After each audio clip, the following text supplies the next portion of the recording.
Oi, gente, tudo bem com vocês? Eu espero que sim. Para o vídeo de hoje eu resolvi trazer um tema um pouquinho diferente. Eu vou trazer para vocês um relato sobrenatural e eu espero muito que vocês gostem. Esse é um tipo de conteúdo que eu tenho consumido bastante aqui na plataforma e resolvi também trazer aqui no canal. Inclusive, eu vou deixar aqui no box de informação um e-mail, caso você tenha alguma história que queira compartilhar aqui com a gente. Então é isso, sem enrolação, vamos para a história de hoje. Olá, tudo bem? Conheci seu canal há pouco tempo. Resolvi te enviar a minha história. Não sei se você gosta desse tipo de conteúdo, mas acho que tem a ver com seu nicho. Inclusive, já enviei minha história para outras pessoas desse nicho, mas ainda ela não foi contada. Prefiro não me identificar e os nomes que vou mencionar aqui estão trocados. Hoje eu tenho 34 anos e continuo morando no interior de São Paulo. Mas na época da história eu tinha 19 anos. Nessa época eu tinha um brilho pela vida. Tudo era novidade e eu estava cursando direito em uma universidade pública. E estava morando com um amigo, onde dividíamos o apartamento. Minha família era do interior, então eu estava lá sozinho. Tinha conseguido meu primeiro emprego e a vida estava se encaixando bem. Nessa época, eu tinha terminado um relacionamento de 3 anos, um relacionamento de adolescente. Então, eu estava saindo e conhecendo muitas pessoas novas. Estava na fase que realmente queria me dedicar à faculdade e conquistar minhas coisas. Tudo mudou em uma sexta-feira, depois do trabalho. Eu saí com os amigos da faculdade para beber e nos divertirmos um pouco. Tinha sido uma semana muito difícil de provas na faculdade e estávamos comemorando. Estava eu e mais 2 amigos. E na mesa ao lado tinha 4 meninas conversando. Meu amigo e eu nos dirigimos a elas, nos apresentamos e nos oferecemos para sentar com elas. Naquela época, eu era muito sociável, de certa forma, e gostava muito de fazer amizades. Entre as meninas, tinha uma que chamou muito a minha atenção. E para ser sincero, a de todos que estavam ali. Aqui, vou chamá-la de Carla. Ela era uma morena clara, de olhos cor de mel, cabelos lisos que passavam da cintura. Sua beleza era impressionante e ela era ainda muito simpática. Nessa noite, ficamos conversando sem parar, mas não aconteceu nada. Trocamos apenas os números e ela me adicionou no Facebook. Umas 2 da manhã, fomos cada um para suas casas. Nesse período, eu dividi o apartamento com meu amigo Bruno. No outro dia, ao acordar, peguei o celular e vi que tinha várias mensagens de Carla através do Facebook. Fui fazer minhas coisas e apenas no final da tarde peguei meu notebook para respondê-la. Quando abri, vi que já havia mais mensagens, mas nada que tenha me causado espanto naquele momento. Hoje eu vejo que já era um sinal de alerta, mas naquele momento foi totalmente ignorado. Naquele final de semana, não nos encontramos pessoalmente. A semana passou e continuamos mantendo contato. No sábado seguinte, nos encontramos e acabamos ficando, mas deixei claro que não estava querendo um relacionamento sério, e ela disse que também não estava. Mas mesmo assim, continuamos mantendo contato. As férias de julho foram se aproximando e como eu estava trabalhando, não consegui voltar para minha cidade. Acabei ficando sozinho, pois o Bruno foi para o interior. Como meu ciclo social era mais os meus amigos da faculdade, acabei me sentindo um pouco sozinho. E foi nesse momento que acabei me aproximando de Carla. Durante aquelas semanas de férias, a Carla acabou se tornando a pessoa com quem eu mais conversava. Como eu estava sozinho em São Paulo e minha rotina se resumia ao trabalho e ao apartamento vazio, era natural procurar companhia. No começo, tudo parecia perfeito. Ela aparecia no meu trabalho para me buscar, fazíamos refeições juntas, passávamos horas caminhando pela cidade, conversando sobre qualquer assunto. Carla parecia ter uma resposta para tudo.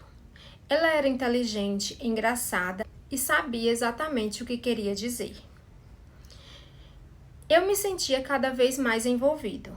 Depois de algumas semanas, ela praticamente já passava todos os dias comigo. Quando eu chegava do trabalho, ela estava me esperando. Quando eu acordava, via mensagens dela. Quando eu saía para qualquer lugar, meu celular não parava de tocar. Na época, eu interpretei aquilo como interesse. Hoje eu entendo que era algo diferente. A primeira situação estranha aconteceu em uma tarde de domingo. Eu havia combinado de almoçar com alguns colegas da faculdade. Era um encontro simples, nada demais. Quando eu contei para Carla, ela pareceu aceitar normalmente. Mas durante o almoço, meu celular começou a vibrar sem parar. Uma mensagem depois da outra. Quando eu peguei o aparelho, encontrei dezenas de mensagens perguntando onde estava, com quem eu estava, por que eu não estava respondendo e quanto tempo ainda eu demoraria. Eu respondi explicando a situação. Imediatamente ela me enviou uma foto. Era a entrada do restaurante. Ela estava lá, do lado de fora. Lembro de sentir um desconforto estranho naquele momento. Não medo, apenas estranheza. Quando saí para encontrá-la, Carla agiu como se nada estivesse acontecido. Sorriu, me abraçou e disse que estava passando pela região e resolveu aparecer. A explicação parecia fazer sentido, mas aquilo começou a se repetir. Ela aparecia em lugares onde eu nunca havia dito que estaria. Sabia de detalhes de compromissos que eu não me lembrava de ter contado. Certa vez, ela mencionou o nome de um colega de trabalho que ela jamais havia conhecido. Quando eu perguntei como ela sabia quem ele era, ela respondeu: "Você fala dele o tempo todo." Mas eu tinha certeza que nunca havia falado. Conforme agosto avançava, algumas pessoas começaram a comentar coisas estranhas. Amigos da faculdade perguntaram por que eu havia parado de responder ou de falar com eles. Eu disse que não tinha parado. Outros me abordavam dizendo que eu havia sido grosso com eles. Naquele momento, pela primeira vez, uma sensação de medo percorreu minha espinha. Depois daquele episódio das mensagens, as coisas começaram a mudar rapidamente. Ou talvez já estivessem mudando há muito tempo e eu simplesmente não tivesse percebido. A verdade é que eu já não conseguia imaginar minha vida sem Carla. Ela era a primeira pessoa em que eu pensava ao acordar e a última antes de dormir. Se passávamos algumas horas sem nos falar, eu ficava inquieto, ansioso e até irritado. Era como se tudo o que antes fosse importante estivesse perdendo a cor. As aulas da faculdade começaram a parecer irrelevantes. Eu faltava uma vez, depois outra. Quando eu percebi, estava acumulando faltas em várias disciplinas. Meus amigos tentavam conversar comigo, mas eu sempre inventava alguma desculpa. No fundo, eu só queria voltar para perto dela. O Bruno foi um dos primeiros a perceber que havia algo errado. Meu amigo dividiu o apartamento comigo e nós nos dávamos muito bem. Mas a Carla não gostava dele. No começo eram comentários sutis, depois vieram as acusações. Ela dizia que ele me influenciava negativamente. Dizia que ele tinha inveja do nosso relacionamento. Dizia que ele fazia comentários pelas minhas costas. Eu nunca vi nenhuma prova disso, mas aos poucos comecei a acreditar. E as discussões entre nós ficaram frequentes. E alguns meses depois, Bruno decidiu sair do apartamento. Hoje me arrependo profundamente, porque naquele momento eu estava afastando uma das últimas pessoas que realmente se importavam comigo. Quando me dei por conta, minha vida havia se resumido em duas coisas: trabalho e Carla. A faculdade ficou para trás, os amigos desapareceram e até as ligações para minha família se tornaram raras. Minha mãe começou a desconfiar que alguma coisa estava acontecendo. Ela ligava e eu quase nunca atendia, e quando atendia, parecia outra pessoa. Foi então que ela resolveu aparecer de surpresa em São Paulo. Eu nunca vou esquecer a expressão dela quando entrou naquele apartamento. As contas estavam atrasadas, o lugar estava desorganizado e eu já não era o mesmo rapaz que havia saído do interior cheio de sonhos. Foi naquele dia que toda a verdade veio à tona. Minha mãe descobriu que eu praticamente havia abandonado a faculdade. Descobriu que eu estava prestes a perder a matrícula. Lembro dela chorando na cozinha, enquanto me perguntava o que estava acontecendo comigo. E eu não sabia responder, porque nem eu entendia. Alguns dias depois, minha família tomou uma decisão. Eles me levaram de volta para o interior, mesmo contra minha vontade. Como eu não estava conseguindo me manter, não tive outra opção. A despedida de Carla foi uma das experiências mais estranhas da minha vida. Parecia que eu estava arrancando uma parte de mim. Passei dias sem dormir, sem comer, sem conseguir pensar em outra coisa. Eu só chorava. Eu só queria voltar. Minha mãe, que frequentava a igreja desde que eu era criança, acreditava que aquilo era mais do que uma simples obsessão. Ela me levou para conversar com o pastor da congregação.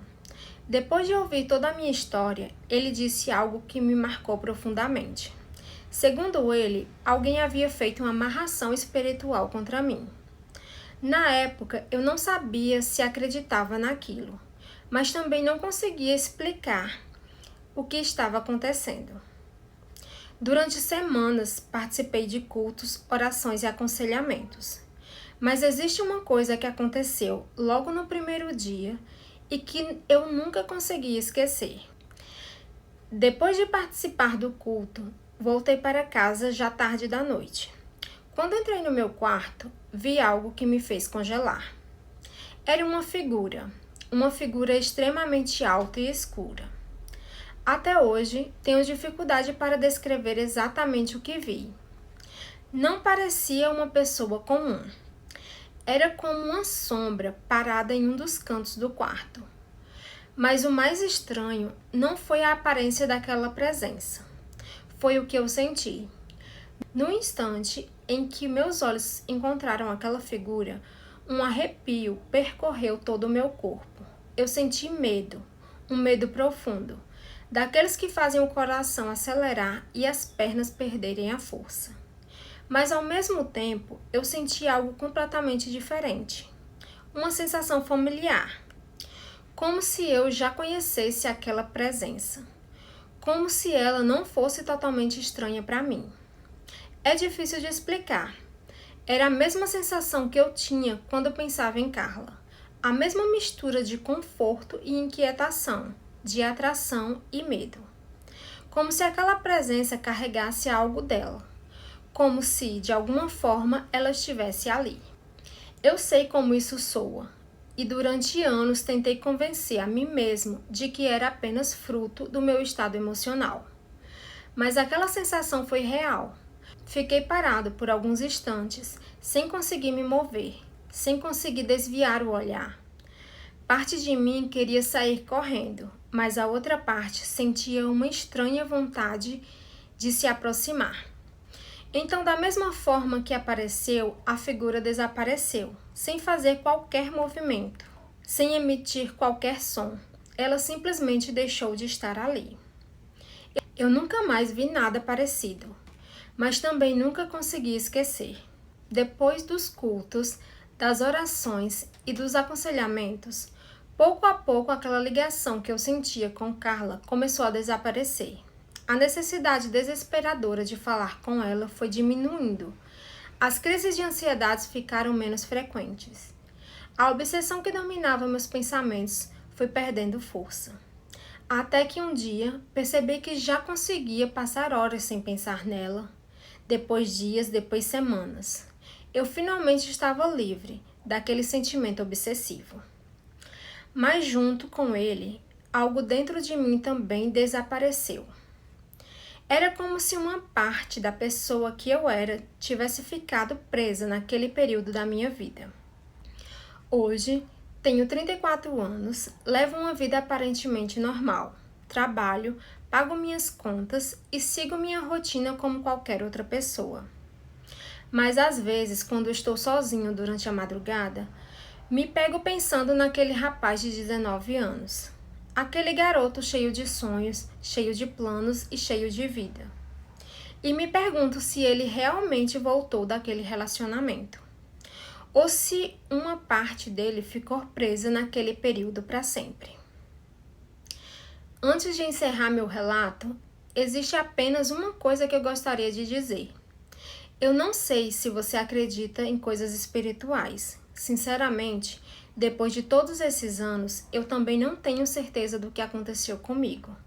Talvez tenha sido uma obsessão alimentada por carência, solidão ou manipulação.